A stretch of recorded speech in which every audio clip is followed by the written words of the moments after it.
नज़रों का भी दोष होता है, तो कपड़ों का भी तो दोष होता है। क्या हम पूरा दोष नज़रों को दे दें? एक व्यक्ति था जो अच्छा था, लड़का था, सुधरा हुआ था, बढ़िया था। उसने एक दिन एक लड़की को देखा जो कि कुछ कम कपड़े थे, तो धीरे धीरे वो लड़का ना उत्तेजित होने लगा। फिर क्या हुआ कि उस लड़के ने किसी लड़की को जो उसके आसपास थी, कोई भी रही होगी, उस लड़की को पकड़ा और उसको वो छेड़ने लग गया। अब मेरा सवाल आपसे इतना है कि आज वो लड़का यदि बिगड़ा तो कौन जिम्मेदार था? लड़का। एक सवाल हमारे मन में आता है कि महाराज जी महिलाओं के विषय बहुत बात करते हैं, पुरुषों में भी बात करते हैं, महिलाओं ज्यादा करते हैं। महिलाएं देखिए, हमारी जो बहन बेटियां हैं ना, लड़के जो होते हैं वो एक दुकान के, सुंदर सी कथा से मैं आपको समझाऊं। एक दुकान है, वो दुकान है लोहे की, सरिया बाहर पड़ा है, और एक दुकान है हीरे की, तो हीरा अंदर रखा है।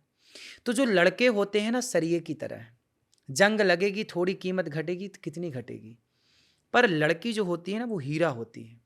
हीरे की दुकान में हीरा संभाल के रखता है, हीरे की दुकान वाला एक जरा सी डिब्बी में जरा सा हीरा है, बहुत संभाल के, गिर जाएगा ना टुकड़े टुकड़े हो जाएगा, उसकी कोई कीमत नहीं होगी। बेटियां हीरा है, इसलिए ज़्यादा नसीहत बेटों से ज़्यादा बेटियों को दी जाती है कि बेटा, लड़का भी ना बिगड़े, बेटा तू भी सही राह पर चलना, पर बेटी तेरे कंधे पर दो दो कुलों की जिम्मेदारी है। इसलिए लड़कों से ज़्यादा मैच्योर लड़कियों का होना जरूरी है, क्योंकि परिवार रिश्ते लड़कों से कम चलते हैं। लड़के तो अपना खा पी के बाहर पड़े हैं, पूरा घर तो लड़कियों को, स्त्रियों को संभालना होता है ना। इसलिए लड़की का मैच्योर होना बहुत ज़रूरी है। पत्नी मैच्योर है, समझदार है ना, तो बिंदास आपकी ज़िंदगी चलेगी। लेकिन हमारी मम्मी हमसे कहीं कि बेटी बचाने की जगह अगर बेटे को समझा दो कि तुम सुधर के रहो तो बेटी अपने आप सुरक्षित है। नहीं, लड़के बिगड़े हैं तो लड़की, वो बात अलग हो गई। हाँ। वो सुरक्षा की बात हो गई कि मतलब हर कॉन्सेप्ट से, हाँ, कि वहाँ लड़कों को हीरा भी इसीलिए तुम कह रहे हैं ना, क्योंकि नजर हमारी खराब होती है, नजर हमारी खराब है, दोष हम उनको दे रहे हैं, ढक के तुम बैठो। ठीक है, आपकी बात ठीक है। देखो, नजरों का भी दोष होता है, तो कपड़ों का भी तो दोष होता है। क्या हम पूरा दोष नजरों को दे दें? अब क्या जैसे अपने ऊपर कोई आरोप ना लें? जैसे हम नंगे घूमे कच्छा पहन के, तो लड़कियों की नजर नहीं खराब है तो हम सुरक्षित हैं। वो कम पहने हमारी खराब है तो वो असुरक्षित है। यही तो बात है महाराज जी। देखिए, ऐसा है, एक छोटी सी बहुत गहरी बात आपको बताएं। एक प्रश्न पूछूं आपसे, उत्तर दीजिएगा। कोशिश करेंगे, हालांकि आपके सवाल के आगे राधे राधे। उसी प्रश्न के उत्तर से आपको और आपके सभी दर्शकों को पूरे प्रश्न का उत्तर मिलेगा। एक संत जी हैं, जा रहे थे रास्ते में, एक लड़की गुजरती है, और वो लड़की कम कपड़े पहनी थी। वो संत बड़े साधक थे, बड़े भजन में थे। अच्छा, कम कपड़े परिभाषा क्या है? मैं आपको बता रहा हूँ, पहले मेरी कहानी सुनिए। एक संत जी थे, या कोई व्यक्ति था, चलो हम कोई व्यक्ति को लेते हैं, संत जी को नहीं लेते। एक व्यक्ति था जो अच्छा था, लड़का था, सुधरा हुआ था, बढ़िया था। उसने एक दिन एक लड़की को देखा जो कि कुछ कम कपड़े थे, तो उसने देखा, और जैसे ही उस लड़की को देखा ना, तो उसका शरीर उसको बार बार, अब उसके अंदर वो लड़की गूंजने लग गई।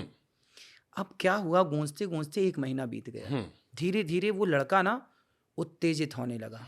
फिर क्या हुआ कि उस लड़के ने किसी लड़की को जो उसके आसपास थी, कोई भी रही होगी, उस लड़की को पकड़ा और उसको वो छेड़ने लग गया। ठीक बात। फिर लोगों को दिखा तो लोगों ने उसको मार लगाई और वो जेल चला गया। लड़की सुरक्षित थी। अब मेरा सवाल आपसे इतना है कि आज वो लड़का यदि बिगड़ा तो कौन जिम्मेदार था? लड़का, केवल लड़का। हाँ, आपके मतलब मेरे हिसाब से अगर आखिर उसकी आंखों से, हाँ, उसकी, क्या आपको नहीं लगता कि हम जैसा देखते हैं वैसा हो जाते हैं? चलिए महाराज, इसको लेकर मेरा एक नजरिया ये हो सकता है, जो बहुत सारे लोगों को शायद भी होगा, कि जब हमारे घर में हमारी माताएं बहनाएं कई बार कम कपड़ों में नजर आती हैं, कई बार ऐसा हुआ कि आप स्नान करने जा रहे हैं, कम कपड़ों में नजर आई, तब आपकी नीयत नहीं खराब होती, क्योंकि वो आपकी अपनी बहन है। हाँ। आपकी अपनी भाभी है, आपकी अपनी दीदी है, आपकी अपनी बुआ है, आपकी अपनी वो है, तो अपनों पर तो हम नजरें फेर लेते हैं, दूसरे वाली दिखाई पड़ती तो हम उसको घूर लेते हैं। देखिए, आप तो कुछ भी, दोष तो हमारा रहा महाराज जी। दो, आपकी बात से मैं सहमत हूं। अगर हमारी बहन हो या हमारी बिटिया हो, हाँ, तो हम तो उसको उस नजर से नहीं देखेंगे। कि नहीं नहीं, या कह देंगे लो कपड़ा पहन लो या हम नजर फेर लेंगे। तो क्या समाज को आप ये समझा पाएंगे कि ये तुम्हारी बहन तो ये है? तो गलती लेकिन हमारी है ना इसमें। नहीं, क्या एक तरफ की गलती मानी जाए? क्या हमारी जिम्मेदारी नहीं है?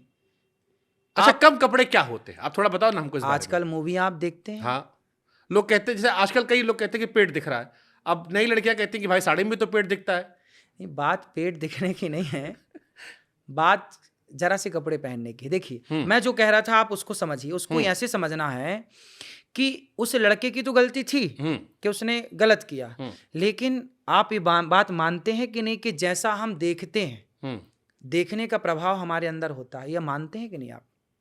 मतलब अगर वो चीज़ कॉमन है, अब जैसे स्कूल कॉलेज में अब पढ़ाया जाता है तो अब वो नॉर्मल हो गया है कई लोगों के लिए।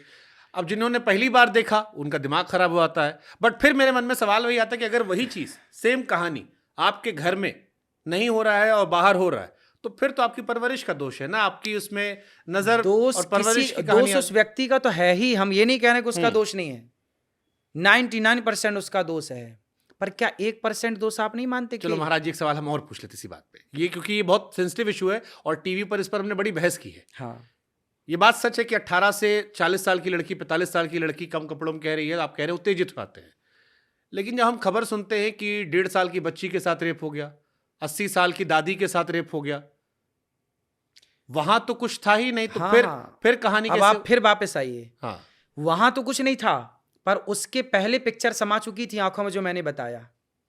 भाई, समाज को जब आप देखेंगे, अश्लील वीडियो आप देख रहे हैं, अश्लील चित्र आप देख रहे हैं, अश्लील मूवी आप देख रहे हैं, तो जो चीज देख रहे हैं वो जा कहाँ रहा है? आपके अंदर ही तो जा रहा है ना, देखा हुआ, और आपकी आंखें कैप्चर कर रही हैं। तो जब अंदर जाएगा तो वो चीजें अंदर तो रहेंगी ना, और जैसे ही उनको मौका मिलेगा तो फिर वो ये नहीं देखेगा कि बच्ची 2 साल की है कि ये 80 साल की है। बात समझिए ना, वो 80 साल की बूढ़ी अम्मा पर या 2 साल की बच्ची पर क्यों टूटा? क्योंकि कहीं ना कहीं उसके अंदर वो गलत चित्र था। वो गलत चित्र कहाँ से गया? उसने गलत मूवी देखी होगी।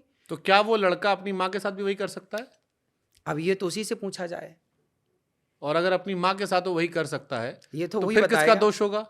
ये वही बताएगा, ये तो वही बताएगा। लेकिन आप मानिए या मत मानिए, पर ये बात फैक्ट है कि देखा हुआ गूंजता है। आप किसी का, आप बहुत आग, मैं सहमत हूं आपकी बात से, आप आग देखिए, मैं आपकी सारी बात से सहमत हूं। मेरे जहन में खाली एक सवाल का जवाब नहीं मिल पा रहा आपकी बातों में।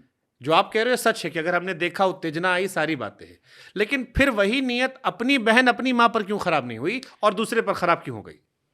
ये मेरे मन में एक शंका है। बाकी जो आप कह रहे हो मैं सहमत हूं, मैं थोड़ी ना मना कर रहा हूं कि ऐसा नहीं होता, हो सकता है ऐसा हो, अगर नॉर्मल नहीं है, आपको भगवान ने बनाया वैसे है, लेकिन सवाल ये कि अपनी माँ बहन पर वो क्यों नहीं हो रहा, या अपने परिवार में वैसा क्यों नहीं अब हो रहा? मैं आपसे फिर एक सवाल पूछूंगा, उसके सवाल में इसका उत्तर मिलेगा आपको। ठीक है। एक लड़का था, वो बाहर जाता अपनी सोसाइटी में तो सारी लड़कियों को छेड़ता या बोलता या कुछ भी, लेकिन जब घर आता ना तो उसकी जवान बहन थी, सुंदर थी, पर वो अपनी बहन को गलत तरीके से नहीं देखता था, सबको देखता था, हर लड़की को छेड़ता था, उल्टा बोलता था, कमेंट्स करता था, लेकिन अपनी बहन को बगल में बिठाता था, लेकिन वो गलत भाव कभी नहीं रखता था बहन को। क्यों? क्योंकि आपने ये सवाल मेरे से पूछा, क्योंकि उसके अंदर अभी धर्म है। अभी जो आपने कर्म और धर्म की बात की, फिर वो बात यहां लागू हो जाएगी कि मेरे अंदर जब तक धर्म जिंदा है तो धर्म यही तो करता है, धर्म का काम है। ये तेरी बहन है, धर्म रोक रहा है भीतर से, तेरी बहन है, नहीं गलत है, ये तेरी माँ है, ये धर्म बोल रहा है अंदर का, कौन है उसे रोकने वाला? लेकिन धर्म नाम की लेकिन चीज। धर्म इजाजत दे रहा है कि किसी दूसरे की बहन को, नहीं, धर्म इजाजत नहीं दे रहा है। फिर अब देखिए, अब बचाओ में हमने धर्म की शील्ड लगा दी, मैं बता रहा हूं ना, आप तो गलती में क्यों नहीं लगाए? पूरा सुनिए। देखिए, ऐसा है कि जब हमारे पास धर्म अधिक मात्रा में होता है, मेरे पास यदि धर्म अधिक मात्रा में है तो मेरे लिए मेरी बहन भी बहन है और आपकी बहन भी बहन है और ये बहन भी बहन है, लेकिन मेरे अंदर धर्म थोड़ा कम है। जैसे राम के अंदर और रावण के अंदर, दोनों में से धर्म ज्यादा किसके अंदर था? राम जी के अंदर। हाँ, इसलिए सूर्पनखा आई थी ऑफर लेकर के, ब्याह कर लो, राम जी ने ठुकरा दिया, मेरी तो पत्नी है, क्योंकि राम के अंदर धर्म है और रावण के अंदर धर्म कहाँ था? धर्म था रावण के अंदर, पर वो अपनी बहन के लिए था। रावण भी अपनी बहन को क्या इस तरीके से छूता जिस तरीके से सीता माँ को छुआ या जिस तरीके से हरण किया? क्या रावण अपनी बहन के साथ ऐसा बिहेव करता? कभी नहीं करता, क्योंकि उसके अंदर धर्म तो था पर जरा कम मात्रा थी। राम के अंदर जो धर्म था व्यापक मात्र थी, अधिक मात्र रामो विग्रहवान धर्मा। तो जिसके अंदर धर्म ज्यादा है वो सबको बहन मानेगा, सबके साथ अच्छा व्यवहार करेगा। पर जिसके अंदर धर्म कम है वो कम धर्म है। इसलिए बोलते हैं बच्चों को धार्मिक बनाइए, सत्संग से जोड़िए, तो इनके अंदर का धर्म बढ़ेगा। और जैसी धार्मिक व्यवस्था है तो कई सारे बाबाओं पर भी आरोप लगता है कि वो सब गंदा हरकत की और बहुत सारे जेल गए। तो उनको गलत करो, जो सही है उनको तो सही रखो, सब जगह थोड़ी। ठीक है, हम मुझे लगता है कि जो धर्म की मात्रा थी कम, तो उसने अपनी बहन को देखा, दूसरे को छेड़ लिया, क्योंकि उसके अंदर धर्म था ही नहीं। था केवल अपनी बहन के लिए था, औरों के लिए धर्म नहीं था। राम के लिए सबके लिए धर्म था, स्वामी विवेकानंद जी के लिए सबके लिए धर्म था, आपके अंदर सबके लिए धर्म है। कुछ लोगों के लिए केवल अपनी बहन के लिए धर्म है, अपनी माँ के लिए धर्म है, औरों के लिए धर्म नहीं है।